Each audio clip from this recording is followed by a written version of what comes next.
future of healthcare. Innovate, heal, engineer. जरा सोचिए, आपने पूरे 4 साल दिन रात एक करके इंजीनियरिंग की पढ़ाई की, सेमेस्टर एग्जाम्स में टॉप किया, मोटी मोटी थ्योरी की किताबें रट ली और हाथ में शानदार डिग्री लेकर जब आप नौकरी के लिए किसी बड़े टेक कंपनी के इंटरव्यू में बैठे तो इंटरव्यूअर ने आपसे कॉलेज के सिलेबस का कोई सवाल ही नहीं पूछा। उसने सिर्फ आपके सामने एक रियल वर्ल्ड प्रॉब्लम रख दी और कहा, इसे कोड करके दिखाइए या इसके लिए एक एआई मॉडल डिज़ाइन कीजिए। ऐसे में उस वक्त क्या होगा? अचानक आपको लगेगा कि जो 4 साल आपने पढ़ा वो आज की इंडस्ट्री की ज़रूरतों के सामने बेहद ही कम है। भारत का इंजीनियरिंग एजुकेशन इकोसिस्टम इस वक्त दशकों के सबसे बड़े ट्रांसफॉर्मेशन यानी कि बदलाव से गुजर रहा है। वो दौर चला गया जब बीटेक की डिग्री का मतलब सिर्फ क्लासरूम में बैठना, असाइनमेंट्स लिखना या सेमेस्टर पास करना होता था। आज एम्प्लॉयर्स और बड़ी बड़ी कंपनियों को सिर्फ कागजी डिग्री वाले ग्रेजुएट्स नहीं चाहिए, उन्हें ऐसे प्रोफेशनल्स चाहिए जो डे 1 से कंपनियों की प्रैक्टिकल प्रॉब्लम्स को सॉल्व करना शुरू कर सकें।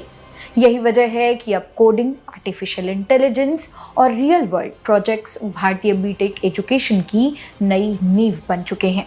आज की इस वीडियो में हम इसी बदलाव के बारे में समझने की कोशिश करेंगे और जानेंगे कि आखिर क्यों पुराना ढर्रा बदल रहा है और नए ज़माने का इंजीनियर बनने के लिए आपको किन चीज़ों की ज़रूरत है। चलिए सबसे पहले ये समझते हैं कि आखिरकार इस बदलाव की ज़रूरत क्यों पड़ी। सालों से हमारे देश में इंजीनियरिंग को लेकर एक ही ढर्रा चला आ रहा था। सिलेबस कई साल पुराना था, लैब्स पुरानी मशीनों पर प्रैक्टिकल होते थे और पुराना जोर इस बात पर होता था कि थ्योरी एग्जाम में ज़्यादा से ज़्यादा CGPA कैसे लाया जाए। इस मॉडल ने हमें बेसिक एकेडमिक फाउंडेशन तो दे दी, लेकिन ये तेज़ी से बदलती हुई टेक इंडस्ट्री के साथ कदम मिलाने में पूरी तरह नाकाम रहा। नतीजा क्या हुआ? हर साल भारत के लाखों इंजीनियर्स पास आउट होने लगे, लेकिन रिपोर्ट्स कहती हैं कि उनमें से एक बड़ा हिस्सा इंडस्ट्री के मानकों के हिसाब से नौकरी के लायक ही नहीं था।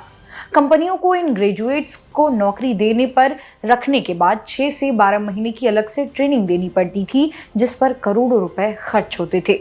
लेकिन आज की कंपनियां, चाहे वो गूगल, माइक्रोसॉफ्ट हो या फिर कोई नया टेक स्टार्टअप, उनके पास इतना वक्त नहीं है।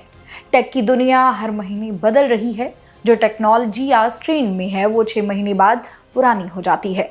ऐसे में अगर कोई छात्र सिर्फ पुरानी किताबों के भरोसे रहेगा तो वो रेस में बहुत पीछे छूट जाएगा। इसी गैप को भरने के लिए अब देश के टॉप इंजीनियरिंग कॉलेज और यूनिवर्सिटीज अपने करिकुलम को पूरी तरह बदल रहे हैं।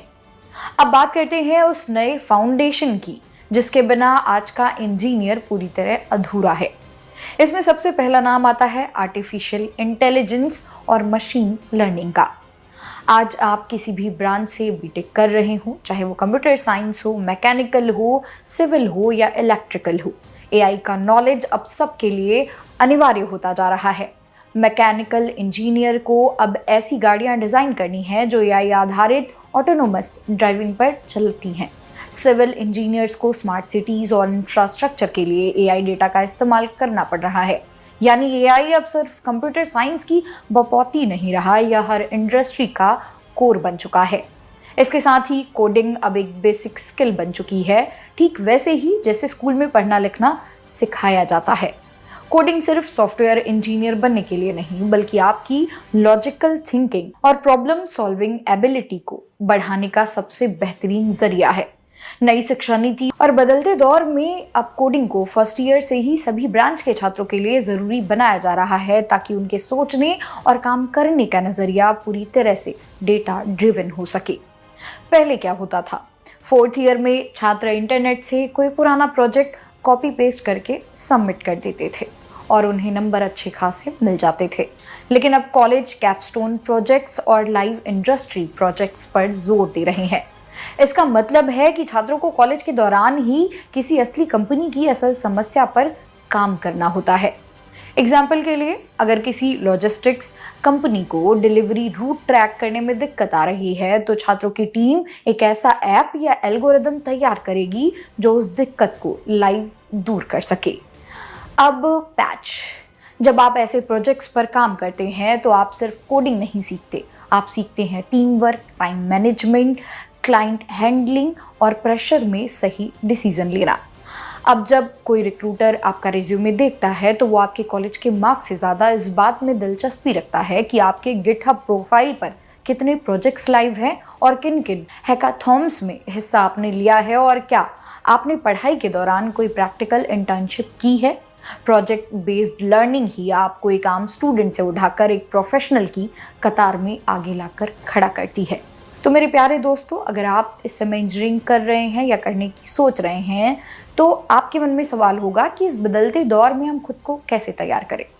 सिर्फ सिलेबस पे भरोसा मत रखिए। कॉलेज में जो पढ़ाया जा रहा है वो अच्छा है, लेकिन खुद को अपग्रेड करने के लिए ऑनलाइन प्लेटफॉर्म्स जैसे कोर्सेरा, उडमी या NPTEL से AI डेटा साइंस और एडवांस कोडिंग के कोर्सेज ज़रूर कीजिए।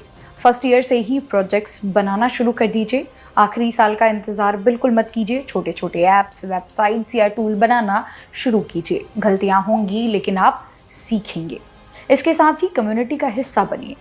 हैकाथॉन्स में भाग लीजिए, कोडिंग कॉम्पिटिशन्स का हिस्सा बनिए और लिंक्डइन पर अपने डोमेन के प्रोफेशनल्स के साथ नेटवर्क बनाने की कोशिश करिए।